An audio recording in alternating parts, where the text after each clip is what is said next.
سب سے بڑا کائنات کا سچ کیا ہے کہ اللہ وحدہ لا شریک ہے۔ یہ کائنات کی سب سے بڑی صداقت ہے، سب سے بڑی حقیقت ہے، سب سے بڑا کائنات کا یہ ضابطہ ہے کہ اس مخلوق کا خالق، مالک، رازق اللہ ہے۔ لیکن اللہ کہتا ہے ادعو الی سبیل ربک بالحکمہ، کسی کو اللہ کی طرف بھی بلاؤ نا تو حکمت کے ساتھ، اللہ کے رستے کی بھی دعوت دو تو دانائی کے ساتھ دو، لوگوں کو اللہ کی جانب بھی بلاؤ تو تم معاملہ فہم بن کے بلاؤ۔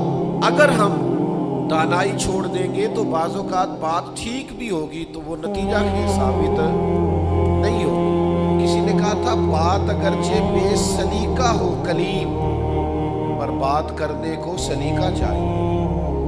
آپ سلیقے سے بات کریں، معاملہ پھر دیکھیں نا، نبی پاک صلی اللہ علیہ وسلم نے فرمایا اپنی اولاد کی بھی عزت کرو۔ حضور کے مناسب میں سے ہے دانائی سکھانا، اپنی اولاد کو بھی اکرام سے پکارو، آپ ان کا نام بھی اچھے لہجے سے پکاریں، ان کے لیے بھی آپ کے لب و لہجے میں مٹھاس ہونی چاہیے۔ لیکن ہمارے ہاں یہ ہوتا ہے کہ بہت ساری جلد بازی، بہت ساری طبیعت کا الجھاؤ، بے چینی، بے قراری، ہر چیز کو سختی سے ٹھیک کرنے کی کوشش کرنا، ہوتی ہیں بعض چیزیں بھی سختی سے ٹھیک، لیکن ساری چیزیں سختی سے ٹھیک نہیں ہوتی۔ آپ نہایت معاملہ فہمی کے ساتھ، نہایت تدبر کے ساتھ حضور لوگوں کو دین کی طرف بلاتے تو بڑے کمال انداز میں سرکار دعوت دیتے، اللہ کا پیغام دیتے تو اس میں اتنی مٹھاس ہوتی کہ دلوں میں بات گھر کر جاتی۔ کچھ لوگ کہتے ہیں جی، وہ ان کا اپنا فلسفہ ہے، کہتے ہیں جی میں چونکہ سچا ہوں اس لیے کڑوا ہوں، میں چونکہ سچ بولتا ہوں تو سچ کڑوا ہوتا ہے، تو لہذا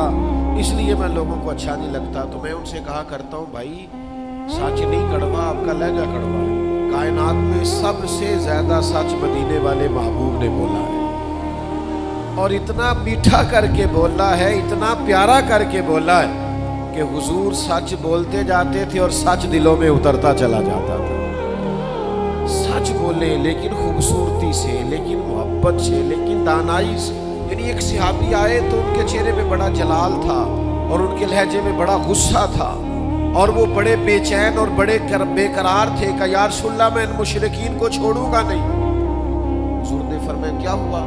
یا رسول اللہ وہ آپ کا نام بگاڑ کے لیتے ہیں، بگاڑ کے نام لیتے ہیں اس لیے کہ وہ کہتے ہیں اگر ہم محمد مان لیں تو محمد صلی اللہ تعالی علیہ وسلم کا تو مان ہے جس کی بار بار تعریف کی جائے، تو وہ نام بگاڑ کے لیتے ہیں، اور نام بگاڑ کے آپ کو برا بھلا کہتے ہیں۔ تو سرکار مسکرائے، فرمایا پتہ نہیں وہ کس کو برا بھلا کہتے ہیں، پتہ نہیں وہ کس کا نام بگاڑتے ہیں، مجھے تو اللہ نے محمد بنا کے بھیجا ہے۔